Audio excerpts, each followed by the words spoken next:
Hello friends, welcome back to my channel. आज की video में हम बात करने वाले हैं कैश फ्लो स्टेटमेंट की। हमारे दो मेथड, डायरेक्ट और इनडायरेक्ट।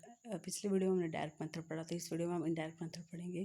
कैश फ्लो स्टेटमेंट बना होता है, इसको हम स्टेटमेंट ऑफ कैश फ्लो के नाम से जानते हैं, और इसको हम पहले फंड फ्लो स्टेटमेंट के नाम से जानते हैं, क्योंकि इसके अंदर जो हमारे फंड्स कैश फ्लो हो रहे हैं, आ रहे और जा रहे, उनके बारे में हम रिकॉर्ड करते हैं कैश फ्लो स्टेटमेंट के अंदर।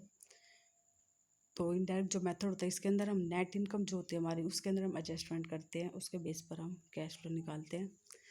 और जो हमारी नेट इनकम होती है वो हमारी इनकम स्टेटमेंट से फाइंड आउट करते हैं उसको। और जो ये हमारा IAS 7 जो है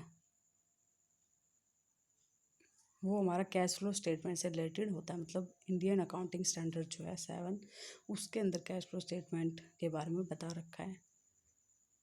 उसके बाद जो हमारी इसके अंदर जो हम सबसे पहले हम देखेंगे ऑपरेटिंग एक्टिविटीज़ के एडजस्टमेंट किस तरह से करते हैं। जो हमारी डे टू डे की एक्टिविटीज़ होती है बिजनेस के अंदर, तो उसके अंदर जो हम फर्स्ट एडजस्टमेंट करेंगे वो decrease in non cash current assets.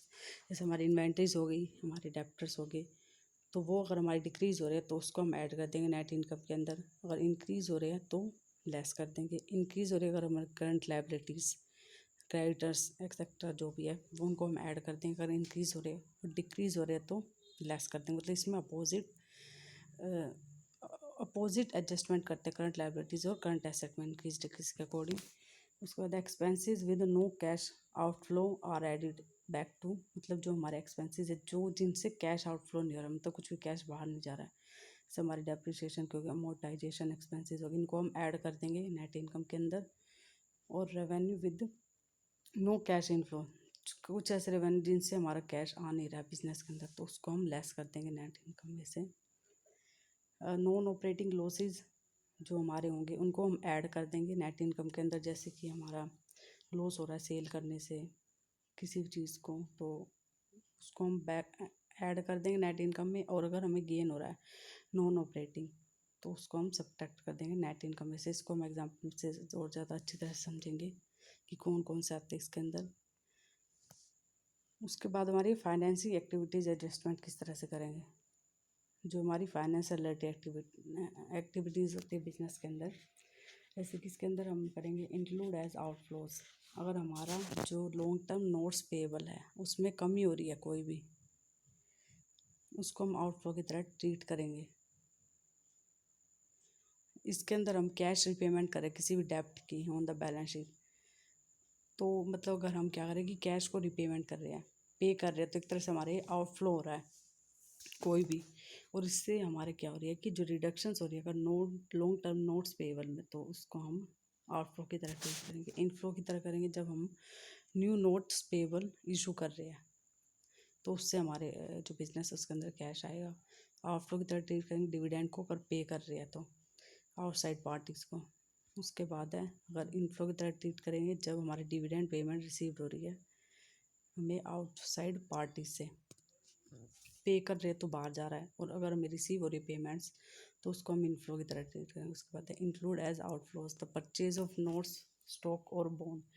अगर हम नोट स्टॉक है या बॉन्ड है उनको हम परचेज कर रहे हैं, तो उससे हमारा आउटफ्लो की तरह होगा ट्रीट, क्योंकि हम खरीद रहे हैं एक तरह से, तो हमें पैसे देने पड़ेंगे स्टॉक्स और बॉन्ड्स अगर कंपनी खरीद रही है तो। उसके बाद इनफ्लो होगा अगर हम receipt of payments on such financing vehicles, अगर हमें पेमेंट रिसीव हो रही है फाइनेंसिंग व्हीकल से, तो और हम इनफ्लो की तरह ट्रीट करेंगे। और जो हमारा इन्वेस्टिंग एक्टिविटीज़ जो होती है उसके अंदर सेम ही प्रोसीजर होता है जो हमारा डायरेक्ट मेथड के अंदर यूज़ होता है, थोड़ा बहुत ही सिमिलर सा ही है, लेकिन इसके अंदर हम नेट इनकम का यूज़ कर रहे हैं। अगर हमें नेट इनकम नहीं दी गई है तो हम उसको कहाँ से फाइंड आउट करते हैं, जो हमारी इनकम स्टेटमेंट होती है कंपनी को, मतलब जो बनाई हुई होती है कंपनी के पास अवेलेबल हो जाती है, तो उसके अंदर से हम एडजस्टमेंट करके हम नेट इनकम निकालते हैं। प्लस माइनस उसके अंदर भी एडजस्टमेंट होती है, ये हमारी अलग चीज़ है, नहीं तो नेट इनकम हमें क्वेश्चन में दी हुई थी। तो ये एग्जाम्पल है किसी कंपनी का कैश फ्लो निकाला हुआ है ये, तो मतलब किस तरह से, ये सिर्फ समझाने के लिए किस तरह से हम निकालते हैं कैश फ्लो। सबसे फर्स्ट हमारी activity cash flow from operating activities. तो इसके अंदर हम क्या करेंगे, जो हमारी नेट इनकम है वो हमें बैलेंस शीट से या फिर हम निकाल लेते हैं, तो वो हमारी जैसे इसमें दे रखे 30 लाख रुपए इसके अंदर हम एडजस्टमेंट किसकी करें, जैसे हमने पढ़ा था डेप्रिसिएशन, अमोर्टाइजेशन, इनको हम ऐड कर देंगे क्योंकि हमारे मतलब वैसे एक्सपेंसेस है जिनसे मतलब कोई भी मतलब कुछ इफेक्ट नहीं पड़ रहा, जिससे आउटफ्लो नहीं हो रहा कुछ भी, क्योंकि ये बिजनेस के अंदर ही हम करते हैं एक तरह से। डेप्रिसिएशन का एक्सपेंस हो गया, जैसे अमोर्टाइजेशन को, तो इनको हम ऐड कर देंगे दोबारा नेट इनकम के अंदर। उसके बाद जो provision for loss on accounts receivable, मतलब जो हमारे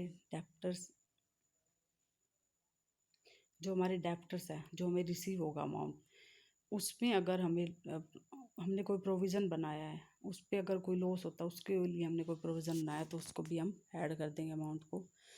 अगर हमें गेन हो रहा है सेल ऑफ फैसिलिटी से, या फिर जो हमारा एक तरह से हमने पढ़ा था कि हमने देखा था कि जो हमें नॉन ऑपरेटिंग जो भी लॉस या गेन होते हैं, तो अगर हमें गेन हो रहा है तो उसको हम माइनस कर देंगे नेट इनकम में से।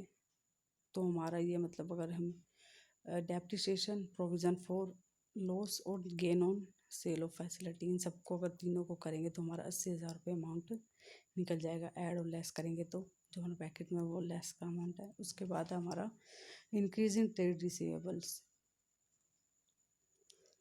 हम देखा था कि जो हमारे ट्रेड रिसीवेबल्स है, मतलब हमारे डेप्टर्स अगर हमारे इंक्रीज़ हो रहे, करंट एसेट्स इंक्रीज़ हो रही है तो उसको हम माइनस करेंगे, और अगर डिक्रीज़ हो रही है तो उसको हम ऐड करेंगे।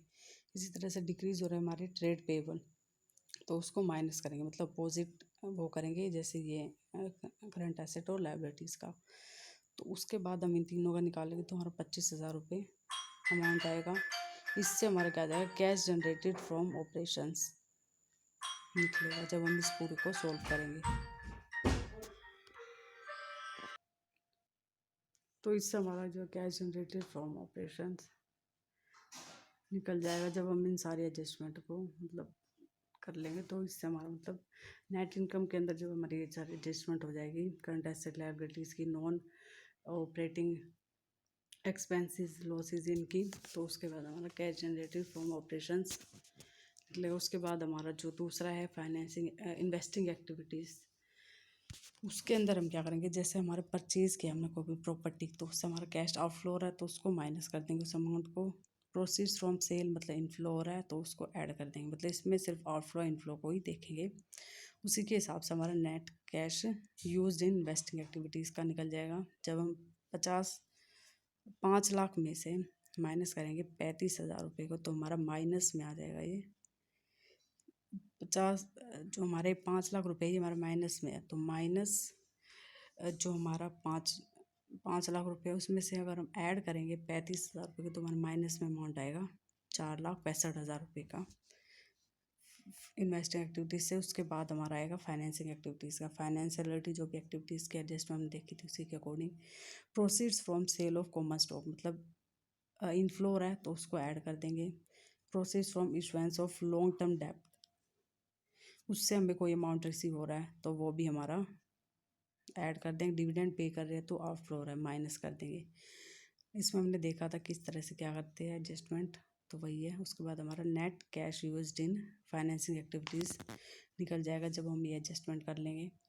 उसके बाद हमारा net increase in cash and cash equivalents, मतलब इसके अंदर हम जो हमारा बैलेंस शीट है उस पर उसमें अगर कोई चेंज हो रहा है तो उससे हम कैश और कैश इक्विवेलेंट्स का ही हम देखते हैं कि उस पर क्या प्रभाव पड़ रहा है, वो इंक्रीज़ हो रहा है, डिक्रीज़ हो रहा है। हमारी कैश फ्लो स्टेटमेंट बेसिकली यही चीज़ बताती है कि उसका क्या इफेक्ट पड़ रहा है कैश और कैश इक्विवेलेंट पे, बैलेंस शीट पे चेंजेस हो रहे हैं अगर कोई भी। तो उससे हमारा जो हम तीनों एक्टिविटीज़ का अगर हम और नेट इनकम का जब हम ऐड लेस करेंगे पूरा, मतलब तो हमारा ये net increase in cash and cash equivalents निकल जाएगा। उसके बाद ये हमारा प्लस में अमाउंट आएगा तो इंक्रीज निकलेगा, माइनस में आएगा तो डिक्रीज निकलेगा। उसके बाद हमारा है cash and cash equivalents at the beginning of the year, ये हमें बैलेंस शीट के अंदर दिया हुआ होगा। उसी के बेस पे हमारा cash and cash equivalent the end of the year, अगर हम बिगिनिंग वाले को ऐड कर देंगे net increase in cash and cash equivalent, तो हमारा एंड वाला निकल जाएगा जो हमारा कैश फ्लो स्टेटमेंट का बैलेंस निकलेगा एक तरह से।